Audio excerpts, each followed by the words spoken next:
ಇಂದಿನಿಂದ ಪರಿಶಿಷ್ಟ ಜಾತಿ ಜನಾಂಗದ ಬಾಂಧವರ ಜೊತೆ ಪರಿಶಿಷ್ಟ ಪಂಗಡ ಮತ್ತು ಮೇದಾರ ಪರಿಶಿಷ್ಟ ಪಂಗಡ ಬಾಂಧವರಿಗೂ ಇಲಾಖೆಯಿಂದ ಹಲವಾರು ಕಲ್ಯಾಣ ಯೋಜನೆಗಳಿಗೆ ಆಹ್ವಾನಿಸಲಾಗಿದೆ. ಪರಿಶಿಷ್ಟ ಜಾತಿ ಮತ್ತು ಪರಿಶಿಷ್ಟ ಪಂಗಡ ಎರಡು ವರ್ಗಗಳಿಗೆ ಅರ್ಜಿಗಳನ್ನು ಆಹ್ವಾನಿಸಲಾಗಿದೆ. ಕರ್ನಾಟಕ ಸರ್ಕಾರದ ಹೊಸ ಯೋಜನೆಗಳು.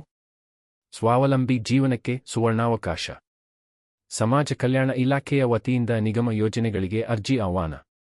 ಯೋಜನೆಗಳ ಮುಖ್ಯಾಂಶಗಳು. ಸ್ವಯಂ ಉದ್ಯೋಗ ಯೋಜನೆ. 2 ಲಕ್ಷದ ಸಾಲದಲ್ಲಿ 1 ಲಕ್ಷ ಸಹಾಯಧನ. ಸ್ವಾವಲಂಬಿ ಸಾರಥಿ ಯೋಜನೆ. ವಾಹನ ಖರೀದಿಗೆ 4 ಲಕ್ಷದವರೆಗೆ ಸಾಲ, 2 ಲಕ್ಷದವರೆಗೆ ಸಹಾಯಧನ. ಗಂಗಾ ಕಲ್ಯಾಣ ಯೋಜನೆ. ರೈತರಿಗೆ ಬೋರ್ವೆಲ್ ಕೊರೆಯಲು ಸಹಾಯ. ಭೂ ಖರೀದಿ ಯೋಜನೆ. ಭೂಮಿ ಖರೀದಿಗೆ ಆರ್ಥಿಕ ನೆರವು. ಅರ್ಜಿ ಸಲ್ಲಿಸಲು ಕೊನೆಯ ದಿನ 17/9/2025. ಇಂತಹ ಇನ್ನೂ ಹೆಚ್ಚಿನ ಮಾಹಿತಿಗಾಗಿ ಸಬ್ಸ್ಕ್ರೈಬ್ ಮಾಡಿ. ಎಜೆ ಡಿಜಿಜೋನ್ ಚಾನೆಲ್ ಲೈಕ್ ಮಾಡಿ ಹಾಗೂ ನಿಮ್ಮ ಸ್ನೇಹಿತರಿಗೆ ಶೇರ್ ಮಾಡಿ.